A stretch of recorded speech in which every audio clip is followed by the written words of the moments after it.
Here we are in the river setting itself, and we showed you in the meadow how to make the cast and the false cast and presenting the fly and so on. But in a river situation, a lot of things change. You don't have a big open meadow to do all your practicing. You know, a lot of times you have obstructions behind you like I have here, where it may be difficult to make back casts and so on. But the first thing that I'm going to do before I get into some of the other little specialty casts is when you are actually presenting the fly to the fish, what's very important is that you don't make these casts and splash them down hard into the water like this. That's going to alarm and alert the trout, and you're not going to catch any fish. So the thing to keep in mind is when you are making those false casts and I'm accelerating to that stop, I'm going to stop the rod and allow the fly to just gently come down to the river. I'll try it again. Just like that. I'm stopping the rod and allowing the fly to come down. Stopping the rod, line coming down. That's critical to your success for spooky fish. Now, the other situation that you guys can see here is I'm having a difficult time making a back cast. Before in that nice big meadow, we were able to make these big, beautiful, long casts without any obstructions. But this right here, this is real life. This is what we run into every single day on the river. Those of you who may fish the north woods of Wisconsin, piled with trees everywhere, you don't have the luxury of making those nice false casts all the time. So I'm going to teach you a cast that's very important called the roll cast. And the roll cast, the reason I show it here instead of in the field, is the roll cast uses water tension to help make the cast work. And what the roll cast is designed for is this situation. I'm standing here up against all of this stuff. I can't make a good clean back cast. So what I'm going to do with the roll cast is I'm going to have a little bit of line out. Let me get started here. I'm going to have a little bit of line out. I'm going to hold that line tight in my left hand.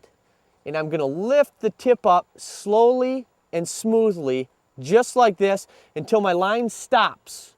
Now you can see it's a two-part cast. The line is kind of bellied behind me, behind my ear, like this. Then all that I'm going to do is I'm going to accelerate hard to a stop on a front cast.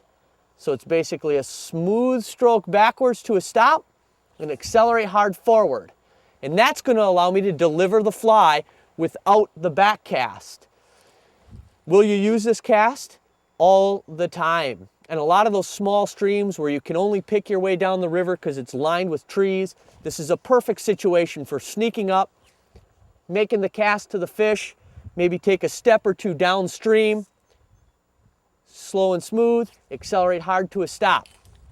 The angle that we have here is really quite nice to show that roll cast too, so you can see how it actually rolls out. That's what the name is all about. The line rolls back out. Do it one more time so you can take a look at it. All right, the other cast that I'm going to quick touch on is something that's called a steeple cast. And what the steeple cast is for is I have this high bank here and I say a real tall grass. What I'm going to do is I'm going to just lift the rod up high. See how I bring my arm up and bring the cast back down. Arm up, cast down. This will allow you to get up and over obstructions. So instead of just shooting the line right behind your shoulder, I'm kind of shooting it up into the air and back down. Up into the air and back down.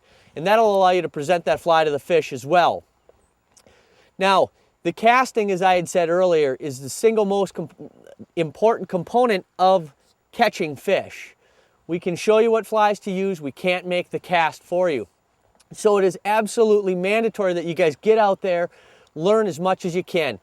I would highly recommend getting in touch with a qualified casting instructor who can help you out and take you to the next level and keep your education going, keep learning, take classes, go out with a guide, do as much as you possibly can to better yourself as a fly caster.